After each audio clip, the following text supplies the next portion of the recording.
அனைவருக்கும் வணக்கம். 3 முடிச்சு சீரியலில் இன்றைக்கி எபிசோடில் என்ன நடக்குதுன்னு தான் இந்த வீடியோவில் பார்க்க போகிறோம். சுந்தரவல்லிக்கு கால் பண்ணுற மேனேஜர் புதுசாக வேலைக்கு சேர்றவங்கள இன்டர்வியூ எடுக்கணும் அப்படின்னு சொல்கிறாரு. உடனே சுந்தரவல்லி அவங்க எல்லாரையும் வீட்டுக்கு வர சொல்லிவிடுங்க, சுரேகாவும் மாதங்கியும் சேர்ந்து இன்டர்வியூ எடுப்பாங்க அப்படின்னு சொல்கிறாங்க. இந்த விஷயத்த மேனேஜர் நந்தினிக்கிட்டேயும் சொல்கிறாரு. ஆனால் நந்தினி அந்த விஷயத்த சூர்யா கிட்ட சொல்லாமல் மறைச்சிடுறாங்க. ஏன்னா அந்த இன்டர்வியூவில் சூர்யா சார் நம்மளை வச்சு எதனா பிரச்சனை பண்ண போகிறாரு அப்படின்னு சொல்லிட்டு அவங்க அந்த விஷயத்த மறைச்சிட்டாங்க. ஆனால் அடுத்த நாள் காலையில் இன்டர்வியூக்கான வேலை நடக்கும்போது சூர்யாவுக்கு அதை பார்த்து டவுட் வருது.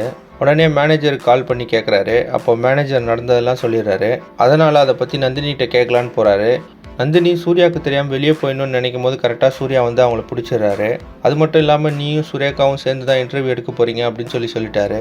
அதுக்கப்புறமா இன்டர்வியூ நடக்கும்போது சுரேகாவே நந்தினியை கூப்பிட்டு போய் அங்கே உட்கார வச்சுட்டாங்க. இன்றைக்கி எபிசோடில் நந்தினி இன்டர்வியூ எடுக்கிறத பார்க்குற சுந்தரவல்லி ஏன் நந்தினி இன்டர்வியூ எடுக்கிறா அப்படின்னு கேட்குறாங்க. உடனே சூர்யா நந்தினி தானே சிஇஓ, அவங்க தானே எடுக்கணும் அப்படின்னு சொல்லிடுறாரு.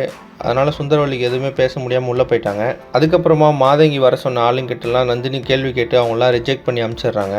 இதெல்லாம் பார்த்த மாதவி டென்ஷன் ஆகிட்டு சுந்தரவல்லி கிட்ட வந்து சொல்கிறாங்க. உடனே அங்கே வர சூர்யா முன்னாடி வேலைக்கு சேர்ந்தவங்களுக்குலாம் மாதங்கி தான் கையெழுத்து போட்டிருக்கிறாங்க, ரூல்ஸ் படி பார்த்தா நந்தினி தானே கையெழுத்து போடணும் அப்படின்னு சொல்கிறாரு. இப்போ சுந்தரவல்லியும் மாதங்கியும் சூர்யா கிட்ட லாக் ஆகிட்டாங்க. இதுலேருந்து வெளியே வரதுக்காக சுந்தரவல்லியும் மாதங்கியும் என்ன பிளான் பண்ண போகிறாங்கன்னு நீங்கள் நினைக்கிறீங்கன்னு கமெண்ட்ஸில் சொல்லுங்கள். இந்த மாதிரி 3 முடிச்சு சீரியல் அப்டேட்ஸ்க்கு நம்ம சேனலை சப்ஸ்கிரைப் பண்ணுங்கள், ஃப்ரெண்ட்ஸ் அண்ட் ஃபேமிலிக்கு ஷேர் பண்ணுங்கள். நன்றி.